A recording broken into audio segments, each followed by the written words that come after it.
Embed has never been so exciting. It's life-saving.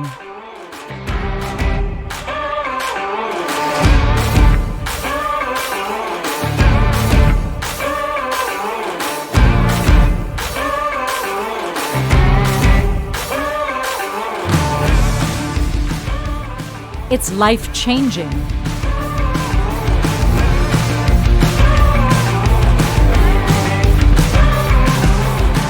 It's dream-making. And it all starts with this chip. A small and mighty computer the size of a credit card, with embedded chips and processors, enabling our passion and curiosity to solve anticipation of a problem, mitigate risks, and create solutions that improve business and life. The potential that lies behind executing dreams is so tremendous. If we fail to realize them, the responsibility lies solely on us. So dream away. Be great.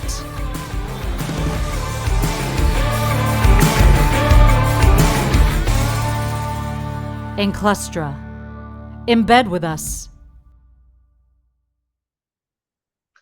Hi, everyone. My name is Jack Kaur, and I'm the Research Director at Payload.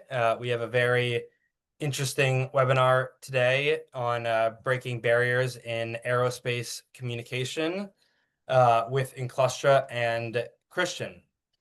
So I don't know if you guys have been, anyone out there, I'm sure a lot of you have been on Payload webinars before. We have a chat box where you can throw in questions if you have any questions for Christian or I, and often they're very engaging conversations. So we'll try to get to them, try to pepper them in as we go along,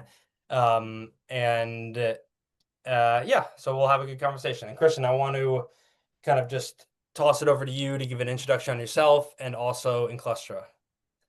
Thank you, Jack. It's my pleasure being here. Yeah, an introduction of myself. So I'm gonna go very quickly through this one. I have started as an FPGA engineer. Then I moved, from my PhD and a couple of companies during 15 years, during which I designed FPGAs.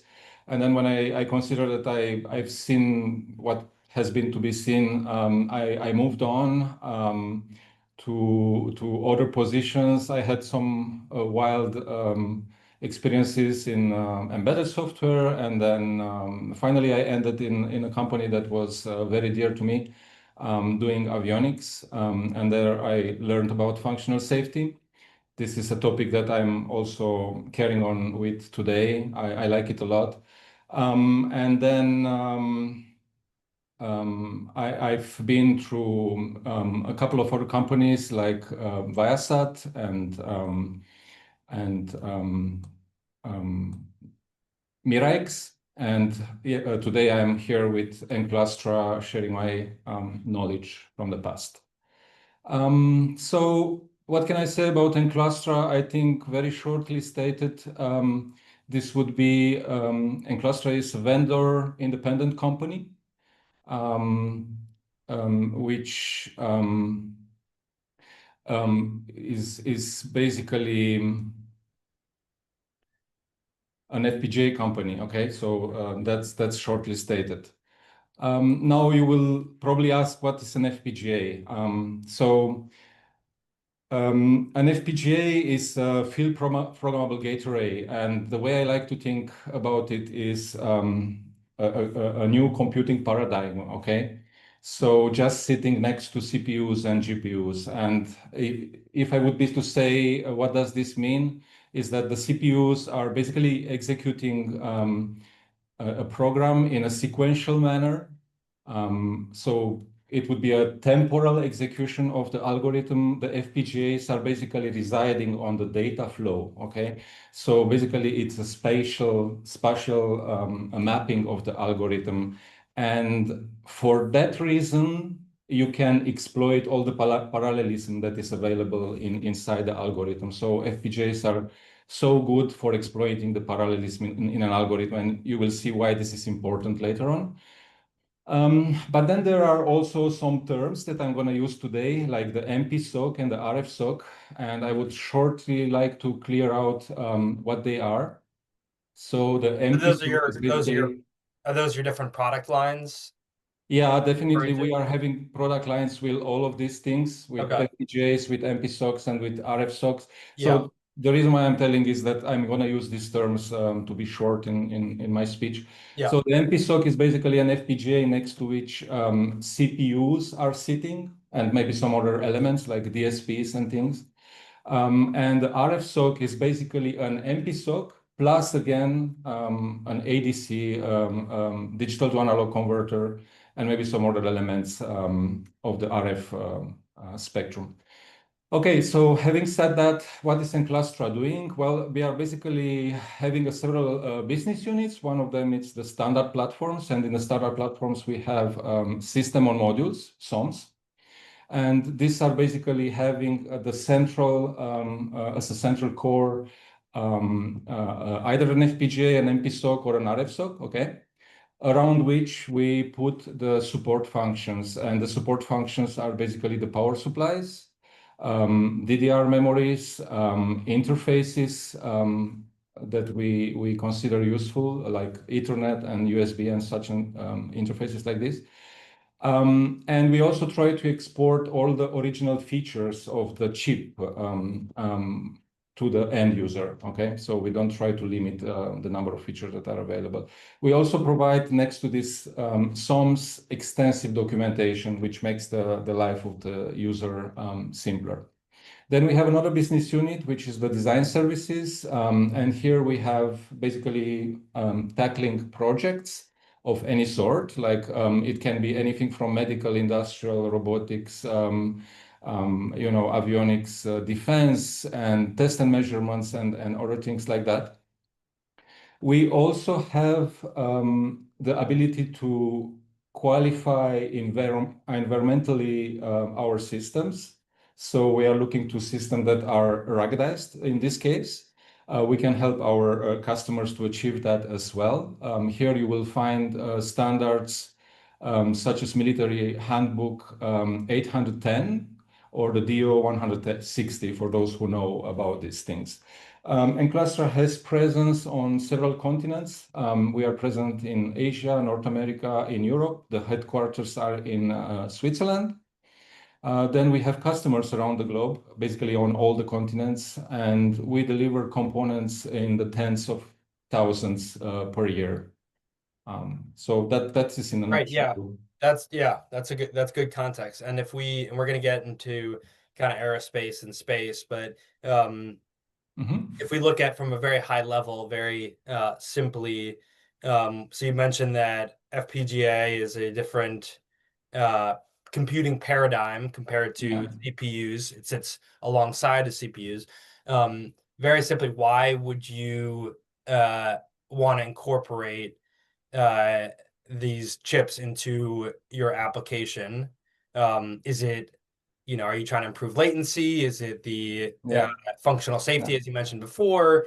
And maybe just very simple and not engineer terms, how is it able to do that?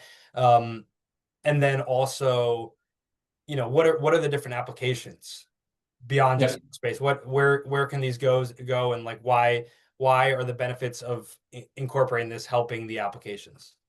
Yeah, sure. That's definitely a good question and touches the core of why FPGAs are useful. So how to approach this question? There are plenty of applications for which the RFSoC technology is a good technology today. Okay, so there is quite a number of applications in the field of electronic warfare. And here, for instance, this RFSoC has the capability of scanning the full spectrum in almost real time. So that's a very good thing that it's necessary in this area.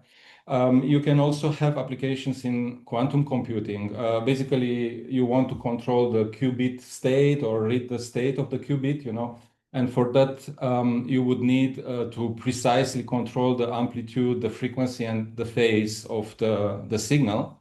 And this is something where the RFSoC excels. And these are just two applications which are not the main applications, okay? Just to give you an idea about. So today, I think we wanted to talk about, space communications and communications in general, maybe things like software-defined radio and all we can do around this. And here I would think about the kind of elements, the kind of features that you need in low Earth orbit communication system. Okay, what are the features that you would need here? And of course, beamforming is one of them. Okay, beamforming is something that this kind of systems use today.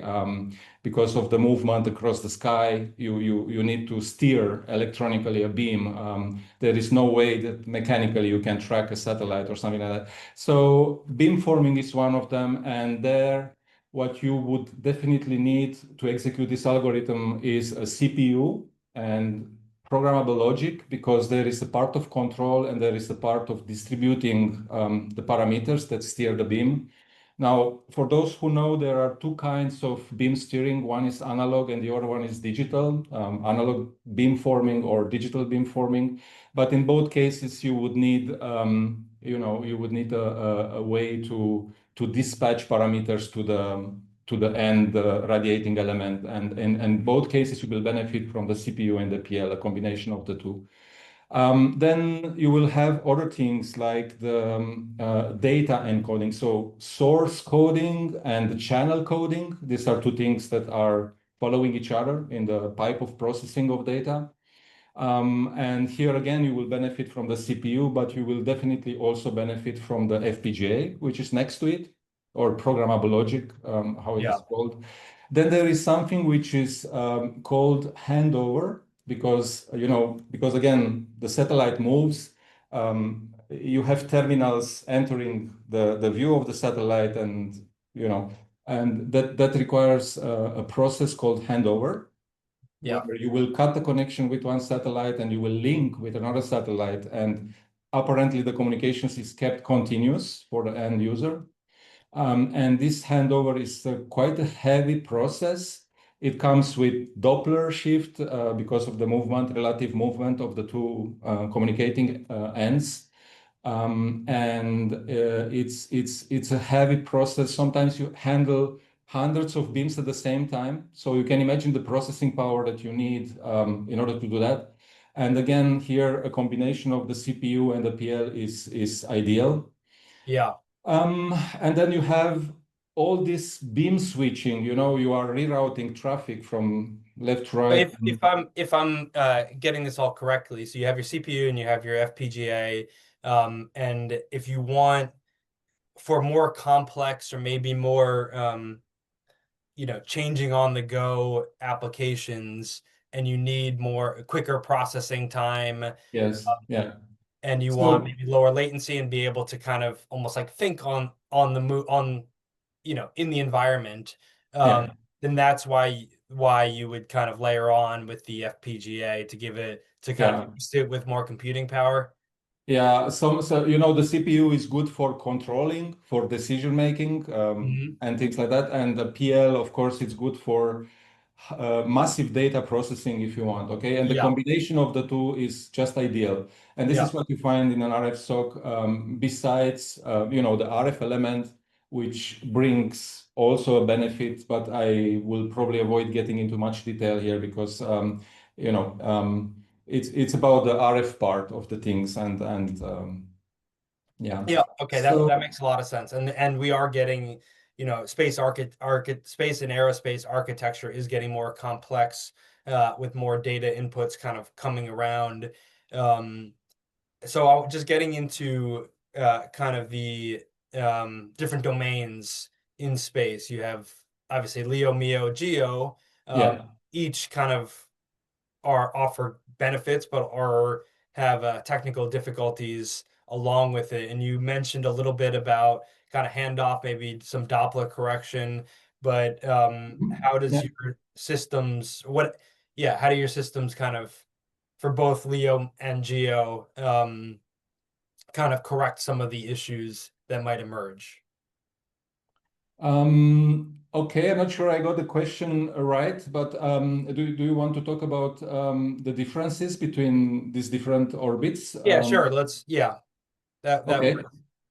Well, yeah, the way I like to look at this is, you have a story building with 5 levels. The ground floor, where, you have the ground stations communicating with this avionic, which is the second layer, okay?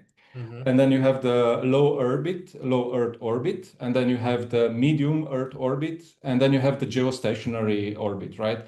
And they all have different, they are different.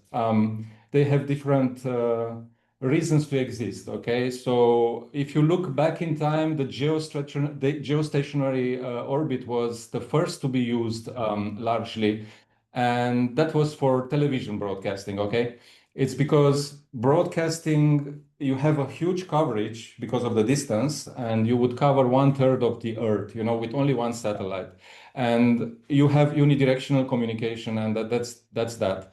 And then you have MEO, and a few of the big companies, data communication internet companies, started to use the MEO in time next to the GEO. And then the last entry in the game, and the most modern one, is the LEO, okay, with the Starlink that everyone knows today. And so geostationary, it's on an altitude of 35,900 kilometers. On the MEO, you would have the GPS. It's at 20,000 kilometers, just to give you an idea. And the LEO, you also have the International Space Station. Also, the Starlink is here. And yeah, they are, again, everyone is good for a certain application. As I said, the Geo is definitely for the TV broadcasting even today. And the LEO is having a big advantage also for data communication because it has very low latency, right? Um, and I think today we are mostly talking about communication in LEO. Yeah. Really. Yeah. And you have certain issues that kind of emerge. You have to do this kind of, we talked Yeah. about that handover. You have different, and when you go in different domains, you have different radiation, different thermal stresses on the satellite system. So maybe talk about how your products, I think it would be the VPIX and the VNX Plus, can help with these Yeah. satellite systems. So, as I said, all these orbits have a challenge, and you said radiation, and that's one of the big challenges. So let's look at this like physical challenges and then application challenges. Okay, so when you talk about physical challenges, you would have this Doppler correction. I put it here in the physical challenges because it's related to the movement. Okay, movement of the two communicating ends. And then you have radiation, okay? So the higher you go, the more radiation you get. The profile of this radiation, this is a topic that I like a lot, but I'm not getting into detail, is different at every level. Yeah. It changes. Then you have thermal stress, okay? So for the low Earth orbit, you have the thermal stress. You have to imagine that the satellite is circling the Earth every 90 minutes. Therefore, the cycles of sun exposure to no exposure is, with a cycle of 90 minutes. This means plus 100 degrees, no, plus 80 degrees minus 100 degrees. So the swing is wild all the time, and you have to cope thermally with this stress, dilation and everything. You also have something which is the atmospheric drag. Okay, the closer you are to the atmosphere, the more degenerated the trajectory will become in time. And all these things are technical challenges. Okay, so here the VPX can help. Okay, VPX is basically designed for resisting to mechanical and thermal stress. Okay, so and then you have the application challenges. And here I would like to go back again. to this handover. I just tell you a few numbers, okay? Yeah. So for a ground terminal, because you link to a satellite and then you have visibility across the sky till it reaches horizon. And this is, you have to do a handover every 5 minutes, okay? But the satellite itself has to do handover every 5 seconds, okay? So it is much frequent. And why is it that? It's because the satellite basically handles hundreds of end users on the Earth. And Yeah. there are some entering the view and some exiting the view, and this is going very fast all the time, So these are definitely some application challenges that the satellite has to cope with. And for this reason, a lot of computing power that the RFSoC offers is there, and that's why the RFSoC is a good technology for this, and that's why also the VPX is a good technology for this. And I And think that would be, the main message today, yeah. is it's that the combination of the RFSoC and VPX, is the ideal formula for tackling most of these applications. Yeah. Okay. And when we talk about when you're saying the RFSoC uh is perfectly suited for this, are we talking about the ground terminals or the satellites? Um, we are definitely talking about the satellite, okay? Yeah. And we could be definitely talking about the ground terminals as well, okay? Yeah. So maybe I can tell you a story, about this. Please. I was basically working on a ground terminal at some point in my, career, and it was a wonderful system, a very complex system. Okay, and then in the production floor where I was basically working, trying to make it work to integrate the thing, there was another system just a few meters apart. Okay, and after a few months, I just realized that the two systems were basically equivalent. They were both flat panel antennas. This was obvious, by looking at them. But then what was not so obvious was that they were basically executing the same beamforming algorithm, okay? One was a ground terminal, a fixed, and the other one was a mobile terminal that you can put on bus, on trains, things like that. Um, and these systems basically were wildly different inside. And, the beam forming generates a stream of parameters that basically reach the radiating elements of the antennas, okay? But the data path that this stream of data was going through to reach the final element was like there were 5 connectors, a lot of interconnects, protocol changes in this data path, and things like that. And the question that I ask myself is why? Why they do this? Because it could be the same thing for the two antennas, yet it was very different.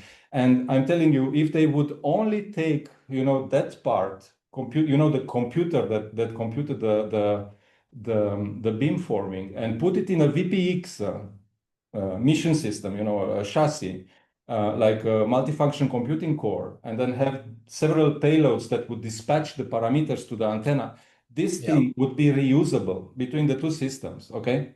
So this is to Mhm. answer you in a long way to why even a ground terminal would benefit from the VPX. VPX is synonym to modularity and scalability, okay? It's Yeah. definitely synonym, and yeah. And is it like a monolithic structure? Like what is do you have the product? I know you mentioned at the beginning that you might have it and there's a weird Yeah. your screen, your back screen might have some issues with it, but do you have the physical product?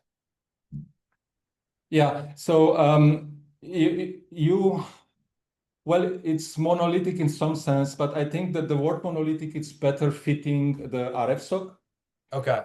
So the RFSoC is something that puts in a single chip in a monolithic, manner, Yeah. several features that before were separated. Okay, maybe you had a CPU next to a DSP, and then you would have FIFOs and extremely complicated communication systems between the two.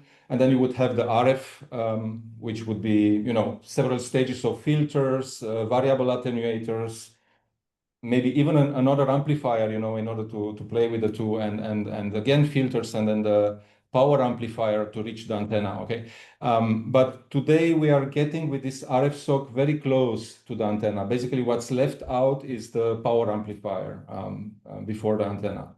So that's the RFSoC, and then. Okay. Maybe you want to tell you more about this VPX thing. Yeah. What is it? Please. VPX is basically an ecosystem of standards coming out from the VITA organization. Okay, so they defined the core standard, which is the VPX standard. It's VITA 46. And then there is VITA 65, which is defining the whole chassis. Okay, so it tells you how many types of backplanes you can have, what kind of profiles, what is in the first slot, in the second slot. You can have up to 6 or more slots, in these things. Basically defines, what it is, and what is the limits of these things, and what you should comply with, and how to connect those things. And then you have a standard which is called Space VPX. Okay, it's really Space VPX. It's VITA 78, and there are a few more into this ecosystem that define, the power systems in the system, and all these kind of things. So, and then there is also the VNX. Okay, let's briefly clear this up as well. VNX is the little brother, if you want, of the VPX. Okay, so it's sitting just under it. And today you have the VNX Plus standard, and this is an evolution of the VNX. Gives you more speed and gives you more dissipation power, and things like that. So what these things are, they are ruggedized systems. So basically they are built for ruggedization, and they have features embedded for this purpose, like the hermaphroditic connectors. They have good retention force, and they also have some sophisticated wedge locking mechanism for making the things very, very solid. And this standard, and here it's the important message probably, is the standard that you need to go with today if you want to have projects with the Department of Defense in US, basically. Okay, so they are looking for commercial off the shelf, the reutilization of the COTS products in order to reduce cost. They have also some normative standards, which are called the sensor open system architecture and the modular open system architecture that you have to comply with. The MOSA, the modular open system architecture, is actually a policy that is required by the Department of Defense. So yeah, the VPX is the way to go if you want to go for contracts with the defense. And have but you also benefits you for reuse, modularity, and scalability, as I said. And that's a good segue into kind of the applications for defense. So you mentioned the DoD. There's obviously a big emphasis on sovereign space capabilities, sovereign assets, NATO, EU defense spending increasing, and increased emphasis on space-based capabilities. So can you talk a little bit about how, maybe in Europe, how the chips can be used to kind of support that effort, and if they can be used in kind of more defense-based applications within the EU? Yeah, I think the EU is not so much regulated in this space. Definitely the US had a much deeper look into these matters historically. I mean, I know that the first look into the, before 1990, having a contract with the military, the Department of Defense was a good thing because it was, we would gain a lot of money out of it. But I think it was William Perry, which was the person who initiated the move to commercial off the shelf. So he understood that you should not lock a contract to a single distributor of something. You have to be able to choose from which you want to buy. And this was a very smart move, in my opinion, because not only it created competition, but it also lowered the cost in this space quite a lot. And today, basically, you see a lot of actors in this space, and for the good and the benefit of everyone, definitely. Yeah, interesting. We have and I want to remind the audience, there's a Q&A box or a chat box. Throw in your questions. We have the first question. Christian, I don't know if you can see the question in the Q&A box. Can you see that? I can. I do see it. I'm reading it now, right? Yeah, I can read it out. It's a technical question, but the question is, didn't catch how do you protect the FPGA stuff located on satellites against SEU by TMR mitigation, or do you use rad hardened stuff? Yeah. Yeah, it's a very good question indeed. So indeed, if you are at level 0 or level 1, this is the ground or avionic, okay? So here you would have single event upsets, and basically you only care about that, okay? And now there is a very interesting thing, which is the fact that technology from Xilinx, for example, that we are using comes with data, about the single event upset. Basically, the cross section of the sensitive elements in these FPGAs, and basically Xilinx also gives you, AMD also gives you the tools necessary to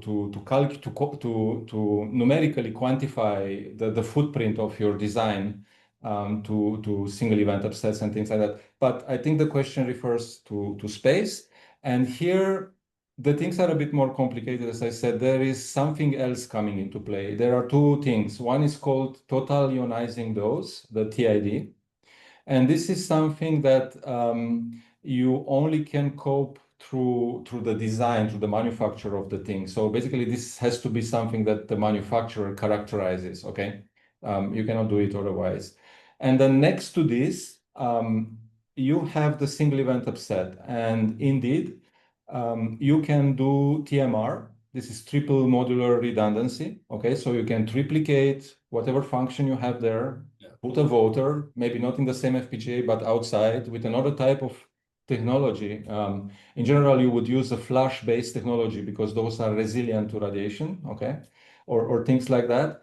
But you can also design features next to your FPGA elements that do not require triplication, okay? The important thing is that you know what you are doing and that you are able to compute what is the failure in time, the fit rate of your design. Because if you reach the numbers that you have to reach, the guarantees that the safety engineer tells you that you need to reach, then it's fine. This is the name of the game. You always have to reach the objectives, not go farther than that, okay? So I would, if I have a space application, I would go to the safety lounge of Xilinx or Altera, to that, Intel Altera. And I will look up the numbers, select my FPGAs. Not all FPGAs are good for space. And then probably in order to cope with the single event subsets, I will also look at how I design my design. It's not a normal design, okay? You have to do either triple modular redundancy or add some other features like parity and error correcting codes, that even to finite state machines, you can add these things in order to protect the state. Yeah. Good. So that would be my answer. Yeah, thank you. And then there's another question in the chat. about the DO. Please briefly explain the DO 254 standard and its applications in defense industry. Yeah, sure. So, the only fear I have at the moment is that I'm going to miss so much out of saying, it's just not impossible. It's not possible to tell everything I would like to tell. And that's Yeah. also the reason why I'm maybe, not speaking very fluently. But so DO 254, it's the avionics standard for the civil aviation. Okay. Now, a few people from defense use it also for defense applications. I mean, why not? It's okay, right? They can use it. So the question was to explain briefly the standard and its application in defense industry. So if you want, in the defense industry, this is a standard that is borrowed, okay, somehow by the defense industry. They are not obliged to comply with, depending on what they are doing. They are not obliged, but this standard you are mostly applying for avionics. Basically, you wouldn't apply it anywhere else. And here I can tell you something. We had delivered a design service board for the defense industry recently, okay? And they asked us to be SEAL 3, okay? So SEAL, this is industrial, norm, equivalent to DO 254. It would be the equivalent of DAL B, for instance, in this case, okay?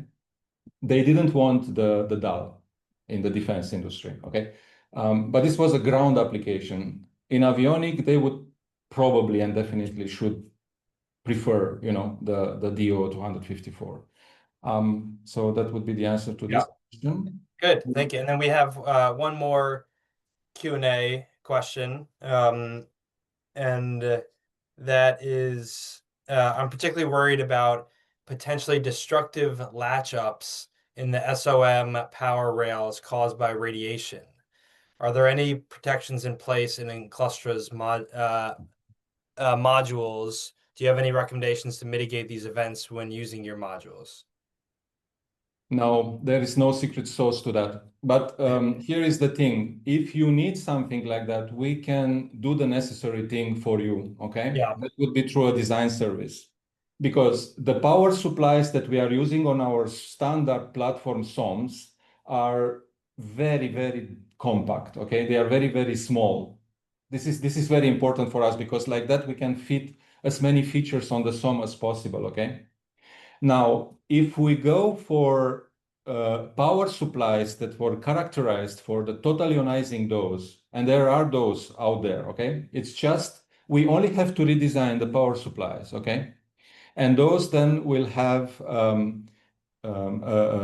reasonable total ionizing dose, like maybe 300 kilorad, and then they will also have the cell single event latch up numbers specified, okay? And those numbers are definitely only specified for space applications, and then you will have a SOM, which today does not have that type of power supplies, but we can redesign that part to adapt it for space applications. So that is definitely something we can do. Okay. Good. Another question. What RFSoC module? No, sorry, hold on. Yeah, what RFSoC modules does Enclustra offer, and what are the different target applications? Yeah. So I'm pleased that this question was asked. So today we have two modules that are available. So they are available in early access program. One is available right now. It's called XRU50. Okay. So this one is for application ranging from electronic warfare, quantum computing to software-defined radio and beamforming. Okay, you can cover everything there, no problem. And then there is gonna be another module which is available on the 1st of October. It's called XRU30. And this one is for 5G. I mean, it's better if you use it for 5G because it has some features like the digital front end, which is good for this kind of application. And I'm gonna quit my background just to show it, these modules. Okay, I'm gonna show it. So this is the XRU30. It looks like this. I'm sorry, this thing is. Oh, you can see it. Yeah, it's great. It's Wow, okay. it's really So this small. is the XRU30.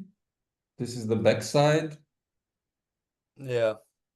Okay, and then this one is the XRU50.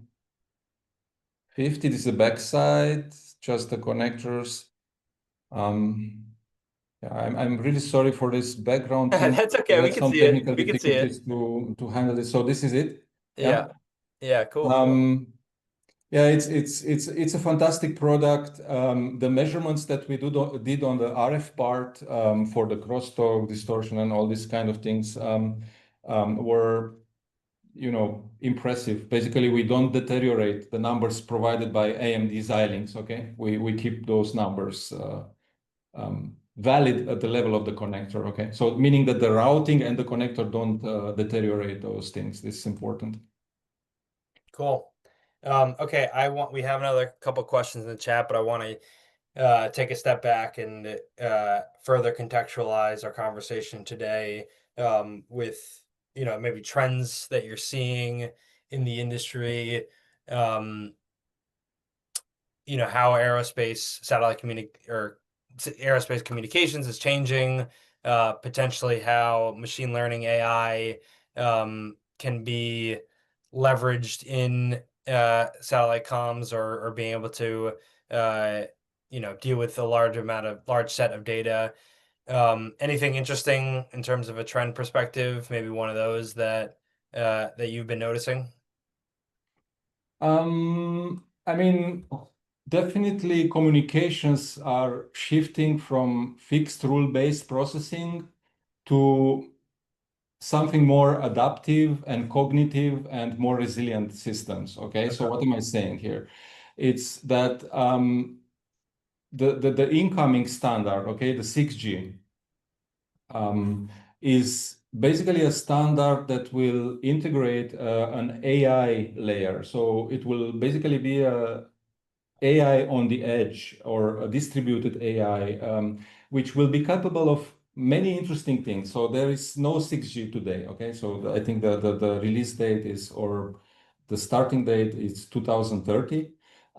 So we still have to wait for that, but this is what the work in progress standard are advertising. So you would basically have something which is called dynamic spectrum allocation. So the whole network will basically monitor the communication, the spectrum, and as soon as there is congestion detected in some places and in some areas, the traffic will be rerouted, the spectrum will be differently allocated. So, this is things that only the AI can do.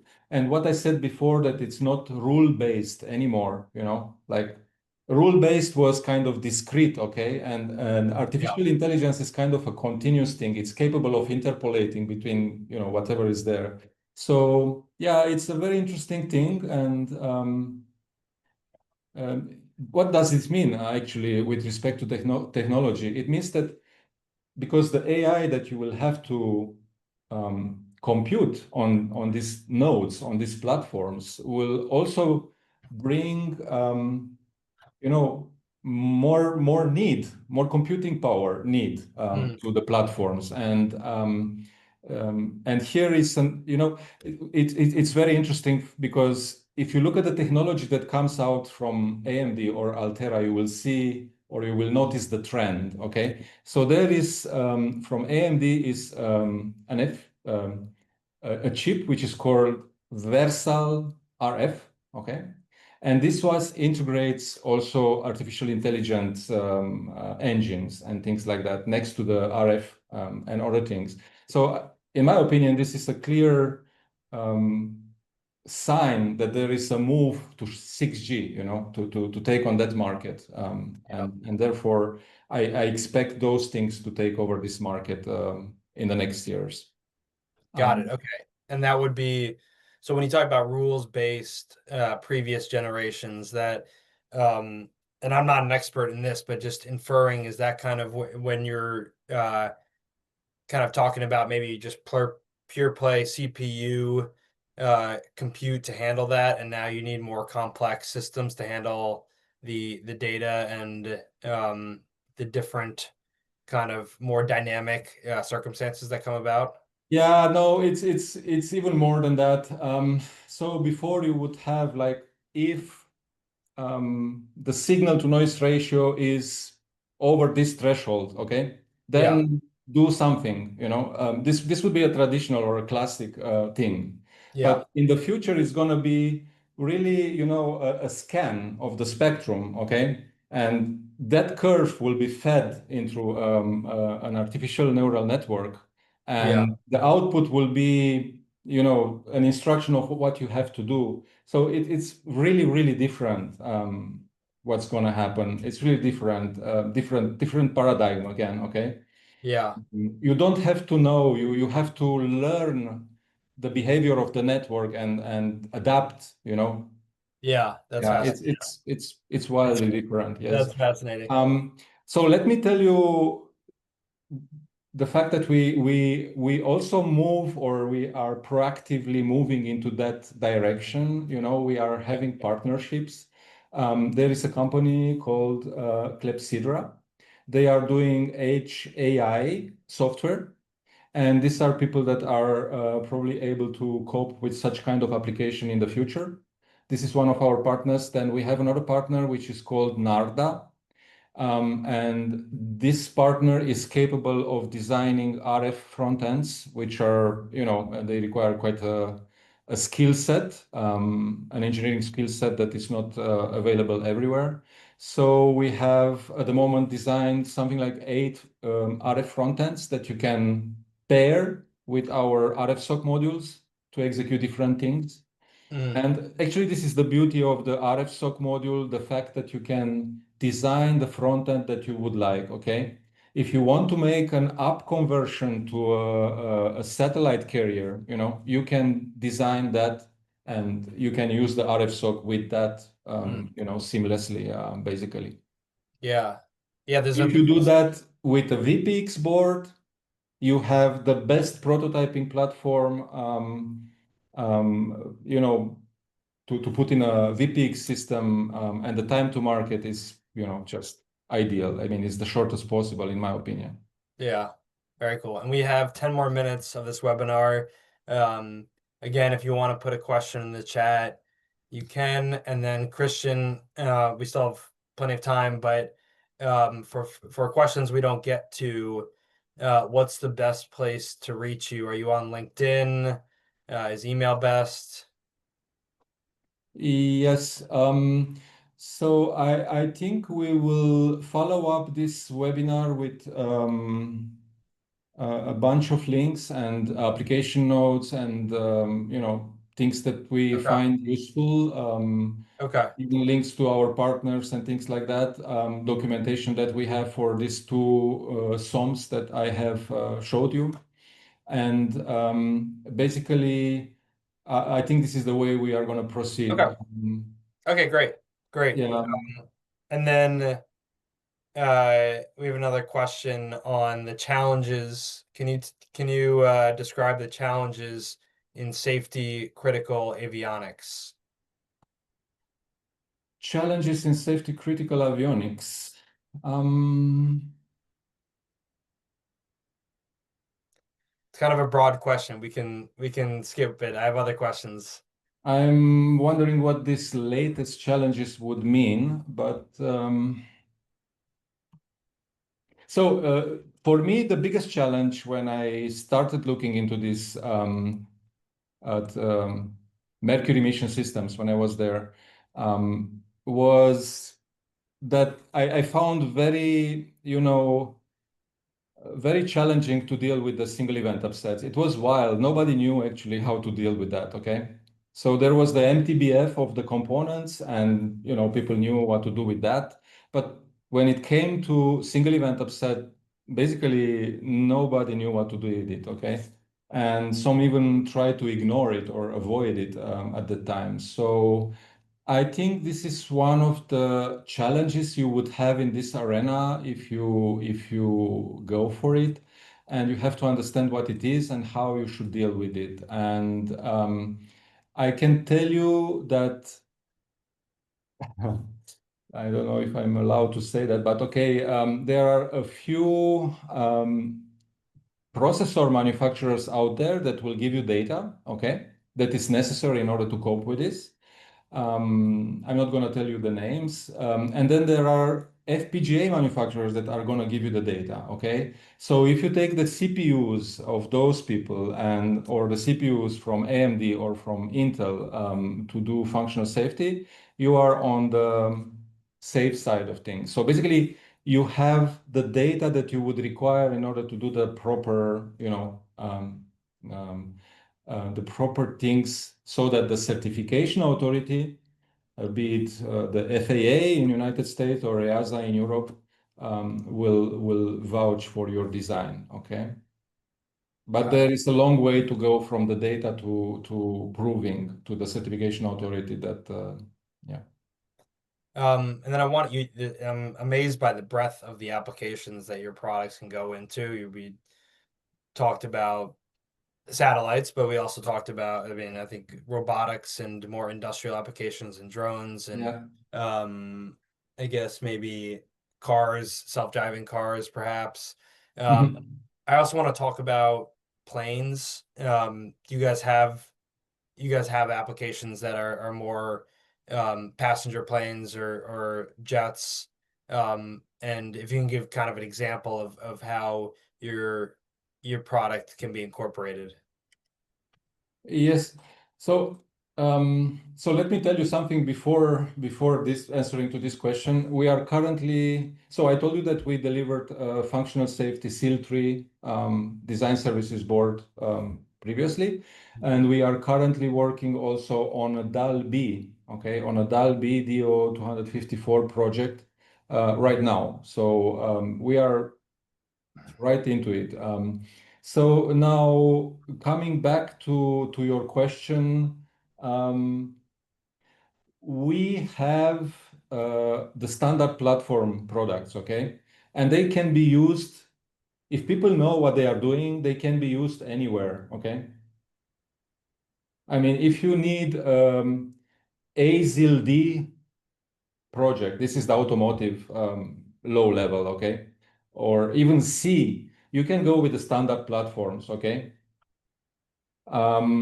But as soon as you need to go to a higher level in any of the regulated, functional safety regulated industries, you would need to do more than that. And you would need to do documentation and traceability of the requirements and validation and coverage matrices and the FMEDA and the safety manual and reports and all these things, okay? That is not available by default in the standard products. Basically, that's the reason why they are called standard products, okay? They are following an ISO 9001 QMS, which is already a good thing, but they do not provide you the documentation artifacts to go for functional safety. The good news is that we can do that at any time, okay? At a cost, of course, because yeah, that means also some engineering effort. I'm not sure if this answers the question. Yeah. Do you have any kind of, I don't know if you can share if you have any customers or specific examples in which you've. We actually do. We have a standard platform product, okay, a very typical product. And the customer contacted us because they needed it to be environmentally qualified, okay?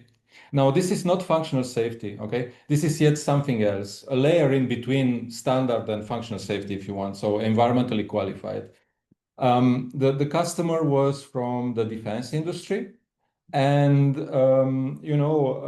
we are able to provide that environmental qualification to him and satisfy the customer with a standard platform product, okay, plus something, okay. So we had other customers, even from the space industry. We were contacted to modify one of our standard products for space. And it was basically the answer that I gave to a previous question. You just upgrade the power supply, to that single event latch-up thing. Yeah, the hardware is not functionally safety regulated for space, okay? And that's that, yeah. Cool. Well, we have time for one more question, and maybe this is just kind of a summing up question on big takeaway. What is kind of a one big idea you'd like the audience to remember about the future of kind of aerospace communication? Can you repeat the question, please? Yeah, just kind of maybe a summing up question about a big takeaway that you'd like the audience to kind of remember about the current state of aerospace communications or the future state of aerospace communications. Okay, let me try to put that in a few sentences. So again, what we talked about today is important from the perspective of the mix of all these things, okay? So you have the RFSoC, you have the VPX and the mission systems around the VPX that come with it. And then you have maybe functional safety in your application. So it is the emergence of the applications that is interesting from these combinations of elements, okay? So think about all these elements and technologies together.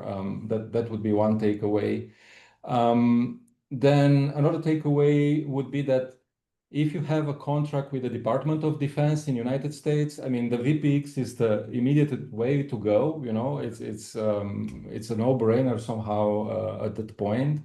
Now, if you are not having a contract with the Department of Defense or the Department of War, how it is called now, just to be correct, doesn't matter. It will change in another 3 years. Yeah, if you are working with a private player like Starlink, right? You don't need to go for VPX, but it's probably a very good idea to do it, okay? There is, again, modularity, scalability, ruggedization for mechanical and thermal, which is already there. So why would you do something custom, okay? So that's my advice. And by the way, this VPX can go into anything, can go in ground defense, in ground marine, and in a tank or on a ship. It can go in a plane, it can go in a satellite. I mean, it's just there to grab and use, I think. And then don't be afraid of the single event upsets. I mean, be afraid because there is a lot to learn in order to know how to deal with them. But don't be afraid because the data is available, okay? So the Zing UltraScale Plus is characterized for functional safety. There is the safety lounge. It is a few FPGAs are characterized for space, and by association, by analogy, you can almost claim that the RFSoC is there. It is not in the launch, but it's almost there. You can probably use it without fear. One more thing is that all these technologies are ideal for prototyping, okay? They are ideal for prototyping. And so the RFSoC is ideal for that because you can always evolve your design. It's future proof, okay? Let's put it this way. It's future proof, okay? If the 6G will evolve certain algorithms, and this is precisely what is going to happen, okay? So they are always, improving and improving. And this technology, the RFSoC, the FPGAs, the MPSoCs are future-proof. They can be always adapted to provide the computing power that is necessary. Anyway, more than any CPU is probably able to, so to say. Well, that's a good way of summing it up. And we are running out of time here. So Christian, I want to thank you again and Enclustra for this conversation, and definitely got a lot of good audience participation with this. But again, thank you and want to thank the audience for tuning in. There'll be some follow-up kind of information that comes and goes, and feel free for the audience to reach out to the Payload team or the Enclustra team for any specific questions you have. But thank you, and thank you, Christian. Thank you, Jack. Thank you, everyone. Bye-bye. Bye-bye. Introducing the ultra-compact RFSoC module for software-defined radio applications. Imagine a breakthrough that brings unparalleled speed and precision to the most challenging RF applications. Presenting to you the Andromeda XRU50. This innovation offers an impressive array of features, from a remarkable number of built-in digital-to-analog and analog-to-digital converters to minimal crosstalk between RF channels. Comes in the smallest form factor on the market. Powered by AMD Zynq UltraScale Plus RFSoC, this module offers 8 digital-to-analog converters and 8 analog-to-digital converters for direct RF signal sampling and synthesis, with blazing fast CPUs up to 1.3 GHz. Engineered to meet the demands of 5G networking, phased array radar, and satellite communication applications. You can find it in 2 variants. Choose your perfect configuration with our Early Access Program Development Kit. Get started now.